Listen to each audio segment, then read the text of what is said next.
First junction நேயர்களுக்கு வாழ்த்துக்கள். வரக்கூடிய 2026 தேர்தலில் எப்படியும் நீங்கள் கூட்டணிக்கு வந்தே தீரணும், வரலன்னா அப்படிங்கிற மாதிரி பெரிய கேள்விக்குரிய பாஜக தலைமை விஜய் அவர்கள்ட்ட மட்டும் இல்லை, எடப்பாடி அவர்கள்ட்டையும் பாய்ச்சி இருக்கிறதாவும் மிரட்டுறதாவும் ஒரு தகவல் வந்திருக்குது.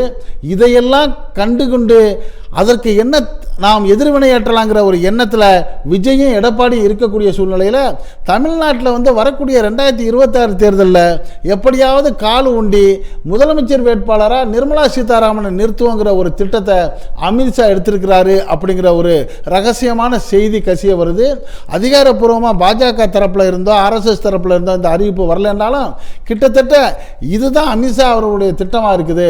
இந்த திட்டத்துடைய விளைவாக வரக்கூடிய 2026 தேர்தலில் தமிழ்நாட்டில் ஏகப்பட்ட விஷயங்கள் தலைகீழாக மாறி நடக்க, அதிர்ச்சிகரமான ஆச்சரியமான நிகழ்வுலாம் நடக்க வழி இருக்குன்னு சொல்லி பலரும் அந்த கருத்துக்களை தெரிவிக்கிறாங்க. அதெல்லாம் என்ன தெரிவிக்கிறாங்க, என்ன நடக்க போகுது, இதோடைய விளைவு என்ன ஆகுங்கிற தெளிவான விவரங்களை நீங்கள் உள்ளபடி தெரிஞ்சுக்கிறதுக்கு வாங்க இப்போ நம்ம வீடியோக்குள்ளே போவோம்.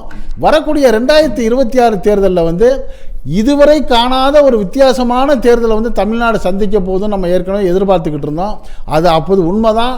ஆனால் அந்த சூழ்நிலையிலையும் இப்போ சமீபத்தில் நாளுக்கு நாள் நிலைமை மாறிக்கிட்டே வந்திருக்குது. இப்போ கரண்ட் நிலைமை என்னையா இருக்குன்னா, கடந்த மாதம் 27ஆம் தேதி கரூரில் விஜய் அவர்களுடைய கூட்டத்தில் நடந்த 41 பேருடைய மரணத்தினால விஜய் அவர்கள் சற்று கலைஞ்சு போயிருந்ததுங்கிறது உண்மைதான். அப்படி கலைஞ்சு போயிருந்த விஜய் அவர்கள் இதற்கு என்ன முடிவு செய்து எப்படி இதிலிருந்து மீண்டு வர்றதுங்கிற சிந்தனையிலே அவர் இருந்ததுனால அவரை பலரும் பலவிதமான விமர்சனங்களுக்கு ஆளாக்குனாங்க.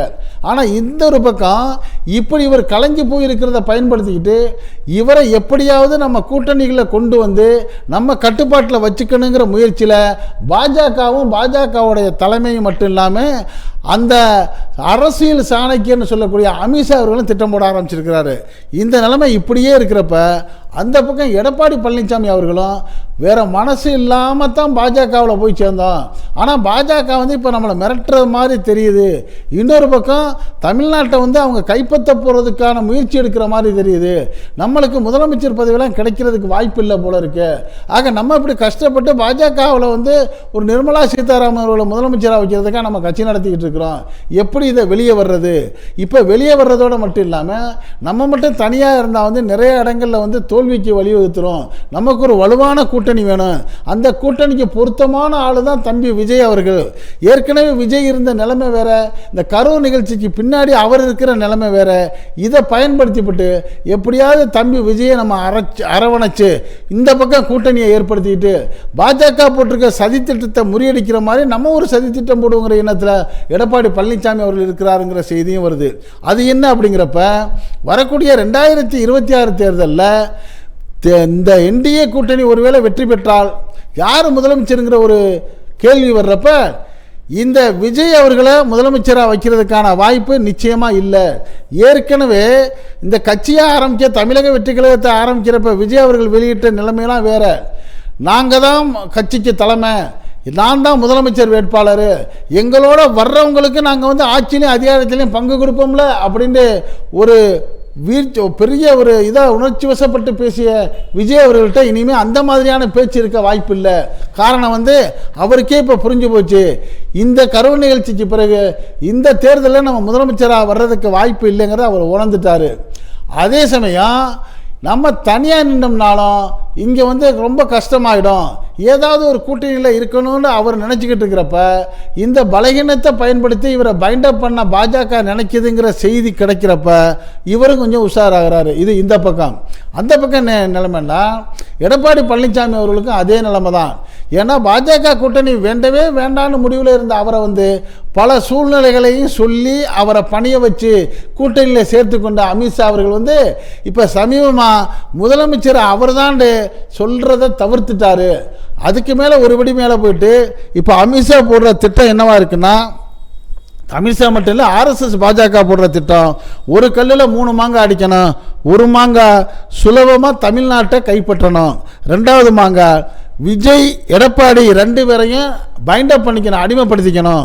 3வது RSS BJP திட்டப்படி ADMK பலகீனப்படுத்திட்டு இந்த பாஜக தமிழ்நாட்டில் கால் உண்டான இது அந்த அவங்களுடைய 3 திட்டம். இந்த 3 திட்டத்தையும் அரச புரசலாக புரிஞ்சுக்கிட்ட இந்த எடப்பாடி பழனிசாமி அவர்கள் வந்து இப்போ உஷாராயிட்டார். என்ன உஷாராயிட்டார்? போகிற போக்க பார்த்தா நிச்சயமாக வரக்கூடிய 2026 நம்ம முதலமைச்சராக வர்றதுக்கான வாய்ப்பு இல்லைங்கிறது நல்லா தெரியுது. இந்த பாஜகவுடைய சூழ்நிலையெல்லாம் கேட்டு போனோம்னா ஓரளவு நம்ம அந்த பெறக்கூடிய சீட்டுகளையும் இழந்துருவோம் போல இருக்குது.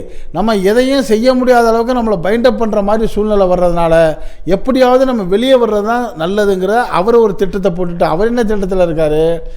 ஏற்கனவே விஜய் அவர்களோட எப்படியாவது கூட்டணி சேர வேணும்னு எதிர்பார்த்த நிலையில் இந்த கரூர் நிகழ்ச்சிக்கு பிறகு விஜய் அவர்களும் கொஞ்சம் கலைஞ்சு போயிருக்கிறாரு. இதை நம்மளும் பயன்படுத்திக்கிட்டு தம்பி விஜயை எப்படியாவது நம்ம பக்கம் அழைச்சிட்டோன்ட்டு இந்த கூட்டணி என்டிஏ கூட்டணி வந்து வெளியே வந்துட்டோம்னா ஓரளவு விஜய் அவர்களும் அதிமுகவும் சேர்ந்தா முதலமைச்சராக ஆட்சி அமைக்கிறோமோ இல்லையோ ஒரு எதிர்க்கட்சி அந்தஸ்தையாச்சும் நம்ம கைப்பற்றலாங்கிற ஒரு திட்டத்தில் எடப்பாடி பழனிசாமி அவர்கள் இருக்கிறதாவும் அதற்காகவே விஜய் அவர்களுக்கு ரகசியமான முறையில் தூது விட்டு பேச்சுவார்த்தை நடத்திட்டு இருக்கிறதாவும் செய்தி வருது. இந்த சூழ்நிலையில் இந்த எடப்பாடி விஜய் அவர்கள் 2 பேரையும் சம தட்டில் வச்சு அந்த பாஜக பார்த்து அதனால் எப்படியாவது 2 பேரையும் 2 தட்டில் வச்சுட்டு நடுவில் வந்து மையப்புள்ளியாக நம்ம இருக்கணுங்கிற நிலையை பாஜக எடுக்கிறதுனால இதை எப்படியாவது முறியடிக்கணுங்கிற திட்டத்தில் விஜயும் எடப்பாடி அவர்களும் முடிவெடுத்துட்டாங்கங்கிற ஒரு செய்தி வருது. இதுக்கு இன்னொரு காரணம் இந்த பாஜகவுடைய அந்த அரசியல் சாணக்கியர் அமித்ஷா என்ன முடிவு நினைக்கிறாருன்னா அவர் அதே மாதிரி 3 விஷயங்களை திட்டம் போடுறாரு. என்னென்னா, ஒன்று நிர்மலா சீதாராமன் அவர்களுடைய தேசிய அனுபவம். இன்றைக்கி அவங்க வந்து ஒரு தேசிய நிதியமைச்சராக இருக்கிறதுனால ஒரு தேசிய அரசியல் அகில இந்திய அளவில் அரசியல் புரிஞ்சவங்களாக இருக்காங்க. இன்னொரு பக்கம் தமிழ்நாட்டுக்காரங்களாக இருக்கிறாங்க, தமிழ் பேசக்கூடியவங்களாக இருக்கிறாங்க. இதுதான் சரியான தருணம், இந்த நேரம் தான் சரியான தருணம். அதனால் ஒன்று நிர்மலா சீதாராமன் அவருடைய தேசிய அனுபவமும் ப்ளஸ் தமிழருங்கிற விஷயமும் ஒன்று. இரண்டாவது எடப்பாடி அவர்களுடைய அகில இந்திய அதிமுகவுடைய வலுவான அடிமட்ட கட்டமைப்பு. இப்போ திராவிட முன்னேற்ற கழகம் எப்படி எல்லா ஊர்களிலும் முறையான கட்டமைப்பு வச்சுருக்கோ அதே போல் கட்டமைப்பு வச்சுருக்கிற ஒரே கட்சி அடுத்த கட்சி அண்ணா திராவிட முன்னேற்ற கழகம் தான். இது மாதிரி பாஜகவெலாம் வைக்க கிடையாது, அவங்களும் இப்போ உடனே வைக்கவெல்லாம் முடியாது. அப்போ அமித்ஷா என்ன நினைக்கிறாரு? இந்த அடிப்படை கட்டமைப்பை வந்து ஆனால் இபிஎஸ் அவர்களை வந்து கூட்டணி சேர்த்தது மூலியமாக நம்ம பாஜகவுக்கு சாதகமாக பயன்படுத்திக்கணும். இது இரண்டு என்ன, இபிஎஸ் உடைய அதிமுகவுடைய பலமான அடிப்படை கட்டமைப்பு. 3 விஜய் அவர்களுக்கு மேலே மிகப்பெரிய ரசிகர் கூட்டம். சினிமா நடிகர்களுக்குனாலே ஒரு ரசிகர் கூட்டம் இருக்கத்தான் செய்யுது. ஆனால் விஜய் அவர்களுடைய ரசிகர்கள் எப்படின்னா ஒரு படி மேலே போயிட்டு ஒரு எக்ஸ்ட்ரா ஆர்டினரியாக அவர் மேலே வந்து ஒரு பிரியம் உள்ள ரசிகர் கூட்டமாக இருக்காங்க. இந்த கூட்டத்தையும் நம்ம பயன்படுத்திக்கணும். இது 3ஐயும் பயன்படுத்தி இந்த பயணத்துடைய பலனை பூரா பாஜகவுக்கு உருவாக்கிட்டா இந்த முறை இது மாதிரி சான்ஸ் இனிமேல் வரவே வராது. இதை பயன்படுத்தி தமிழ்நாட்டில் ஆட்சியை பிடிச்சி முதலமைச்சராக வந்து நிர்மலா சீதாராமனை வச்சுட்டு தேவைப்பட்டால் விஜய் அவர்களுக்கும் எடப்பாடி அவர்களுக்கும் துணை முதலமைச்சரை கொடுத்துட்டு காலப்போக்கில் அப்படி முள்ள சரி பண்ணிடலாங்கிற ஒரு திட்டத்தை அமித்ஷா போட்டுட்டதாகவும் இந்த திட்டத்தை உணர்ந்த எடப்பாடி அவர்களும் விஜய் அவர்களும் இதுக்கு ஆப்போசிட்டாக அவர்களும் ரகசிய திட்டம் போடுறதாகவும் செய்தி வருது. இந்த அமித்ஷாவுடைய திட்டப்படி இது போட்டால் இந்த அமித்ஷா என்ன நினைக்கிறாரு? இந்த மாதிரி நம்ம செஞ்சுட்டு வந்தோம்னா முதலமைச்சர் வேட்பாளராக எடப்பாடி அவர்களை இல்லைன்னு தெரிஞ்சாலே டிடிவி வந்து நம்ம என்டிஏ கூட்டணிக்கு வந்துடுவார். முதலமைச்சராக எடப்பாடி அறிவித்ததுனால தான் என்டிஏ கூட்டணியை விட்டு டிடிவி வெளியே போனார். இப்போ அவருக்கு இல்லைங்கிற செய்தியை ரகசியமாக வந்து டிடிவிக்கு அனுப்பிச்சிட்டா டிடிவி நம்ம கூட சேர்ந்துருவார். டிடிவி மட்டும் இல்லை, ஓபிஎஸ் சேர்ந்துருவார். இன்னும் பல சில்லறை கட்சிகள் எல்லாமே நம்மள்கிட்ட வந்து சேர்ந்துருவாங்க. வலுவான ஒரு கட்டமைப்பை ஏற்படுத்தி பாஜக ஆட்சியை பிடிச்சிடலாங்கிற இந்த அமித்ஷாவுடைய திட்டத்தை முறியடிக்கிறதுக்கு தான் இவர் விஜய் இப்போ என்ன பண்ணியிருக்கிறாரு? ஓஹோ, நீங்கள் அப்படி பிளான் போடுறீங்களா, நான் எப்படி பிளான் போடுறேன்னு சொல்லிட்டு அவர் என்ன பண்ணிட்டாரு?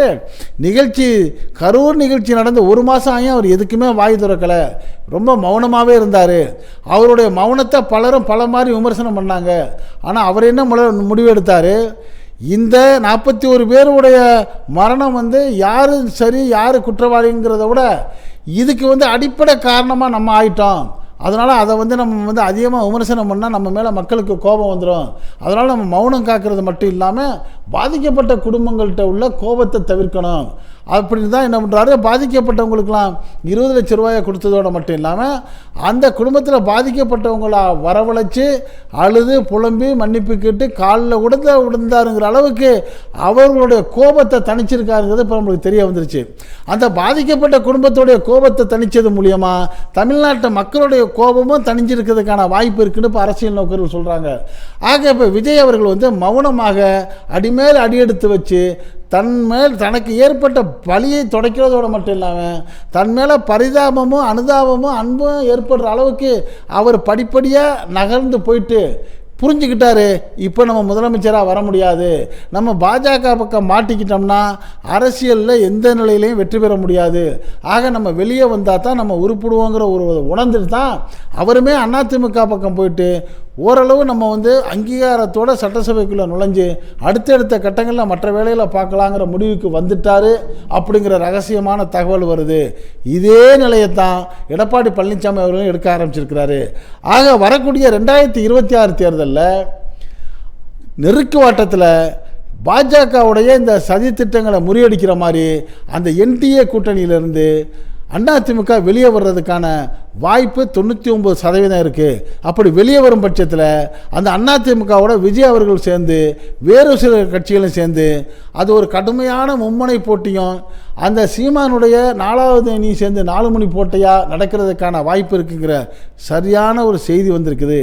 இப்படி எல்லாரும் முஸ்தீபு காட்டக்கூடிய சூழ்நிலையில் இதையெல்லாம் பார்த்து உஷாரான திமுகவும் அவருடைய பங்களிப்புக்கு தன்னுடைய கூட்டணி கட்சியிலாம் பலமாக இறுக்கி கட்டி போட்டு வச்சுக்கொண்டு அது மட்டும் இல்லாமல் எல்லா ஊர்களையும் கூட்டங்களை நடத்தி அந்த வாக்குச்சாவடி முகவர் கூட்டங்களை நடத்தி நிர்வாகிகளுடைய ஆலோசனை கூட்டங்களை நடத்தி வரக்கூடிய தேர்தலை எதிர்கொள்கிறதுக்கான எல்லா நடவடிக்கைகளையும் ரொம்ப வேகமாக விறுவிறுப்பாக திமுகவும் இறங்கிட்டாங்க. ஆக எப்படியோ இதுவரை இந்திய வரலாற்றில் தமிழ்நாட்டு வரலாற்றில் இதுவரை காணாத வித்தியாசமான தேர்தல் 2026 வரப்போகுதுங்கிறது மட்டும் எல்லாருக்கும் தெளிவாக தெரியுது.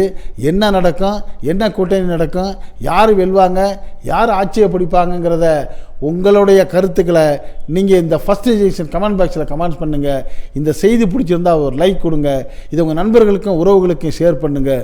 இதே போல் அவ்வப்போது வரக்கூடிய தகவல்களை எந்த விதமான செருகளும் இல்லாமல் உள்ளது உள்ளபடி உங்கள் வீட்டுக்குள்ளே 4 சுவர்களுக்குள்ளே கொண்டு வந்து சேர்க்கக்கூடிய நம்ம ஃபஸ்ட்டு ஜங்ஷன் சேனலுக்கு இதுவரை சப்ஸ்கிரைப் பண்ணாதவங்க சப்ஸ்கிரைப் பண்ணுங்கள். மறக்காமல் பக்கத்தில் இருக்க அந்த பெல் ஐக்கானை டச் பண்ணுங்கள், ப்ரெஸ் பண்ணுங்கள். அப்போ தான் நம்ம போடக்கூடிய ஒவ்வொரு வீடியோவும் நோட்டிஃபிகேஷன் காட்டும். நீங்கள் விரும்பியதை பார்க்கலாம். என்றும் இணைந்திருப்போம். உங்கள் அன்பன் அஷ்ரஃப் அலி. நன்றி, வாழ்த்துக்கள்.